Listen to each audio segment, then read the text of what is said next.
Selamat pagi, jumpa lagi dengan Pak Dharma. Hari ini kita akan membahas tentang sendi dan otot pada manusia.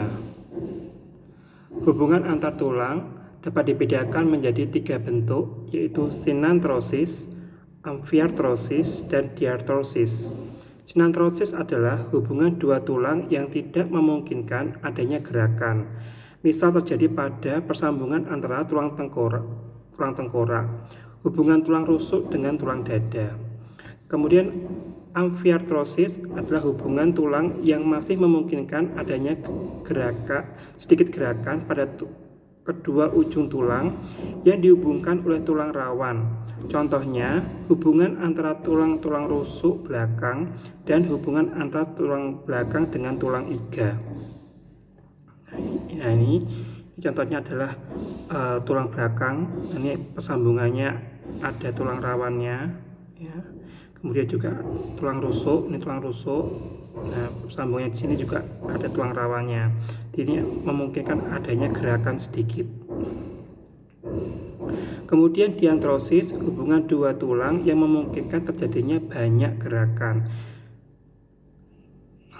Oke, berdasarkan komponen penghubungnya, sinantrosis dibedakan menjadi dua, yaitu sinantrosis sintibrosis, yaitu bila komponen penghubungnya berupa serabut jaringan ikat, contoh hubungan antara tulang tengkorak. Kemudian sinantrosis sinkondrosis, bila komponen penghubungnya berupa tulang rawan, contoh hubungan antara tulang belakang. Ya, makanya di tulang-tulang tengkorak ini tidak terjadi gerakan, ya, karena di situ dihubungkan antar tulangnya dengan tulang yang permanen, ya, dan hubungannya seperti puzzle, ya, sehingga sangat kuat sekali. Persendian diantrosis berdasarkan tipe gerakannya dapat dibedakan menjadi beberapa macam, yaitu A. Sendi peluru, yaitu tulang dapat bergerak ke segala arah. Contoh persendian antara tulang lengan atas dengan tulang lengan bawah dengan tulang bahu. B. Sendi luncur, persendian yang memungkinkan gerakan badan melengkung ke depan, ke belakang, dan memutar. Contoh persendian pada pergelangan kaki. C. Sendi pelana, yaitu persendian yang memungkinkan gerakan kedua arah. Contoh persendian antara tulang ibu jari dengan tulang telapak tangan. D. Sendi engsel, persendian yang memungkinkan pergerakan ke satu arah. Contoh persendian pada siku dan lutut. E. Sendi geser, yaitu persendian yang gerakannya hanya menggeser. Contoh persendian antara ruas-ruas tulang belakang. Otot manusia. Otot merupakan alat gerak aktif.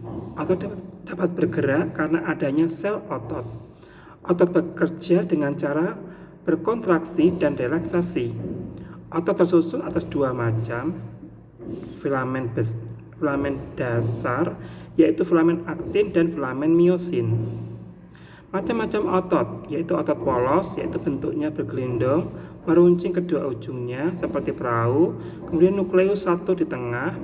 Polos tidak memiliki garis-garis melintang, gerakannya lambat, mudah lelah, bekerja di luar kesadaran kita. Otot ini biasanya ditemukan pada organ-organ bagian dalam tubuh manusia, misalnya jaringan usus, kemudian lambung, ya, darah ginjal, dan sebagainya. Nah, ini adalah organ-organ yang ada di otot yang disusun oleh karena otot polos tadi, ya. Otot lurik bentuknya silinder dengan garis gelap terang, melekat pada rangka, nukleusnya banyak di tepi, bekerja secara sadar atas perintah otak, cepat dan mudah lelah, ya. Nah, ini yang menyusun di bagian tangan kalian. Nah, itu ada otot luriknya, gitu ya. Kemudian otot jantung bentuk silindris, mempunyai percabangan yang disebut syncytium, terletak pada jantung, nukleus satu di tengah, bekerja tidak sadar dan tidak mudah cepat lelah, ya. Makanya ini letaknya ada di dinding-dinding dari jantung kalian, ya, dan juga jantung kita semuanya. Nah, ini bagian otot, ya, di organ tubuh manusia.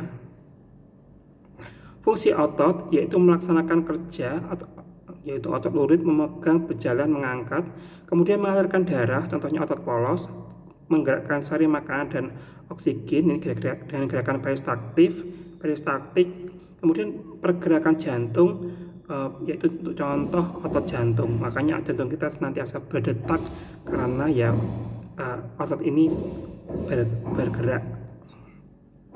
Karakteristik otot ada kontraksibilitas, yaitu kemampuan otot untuk memendek atau berkontraksi.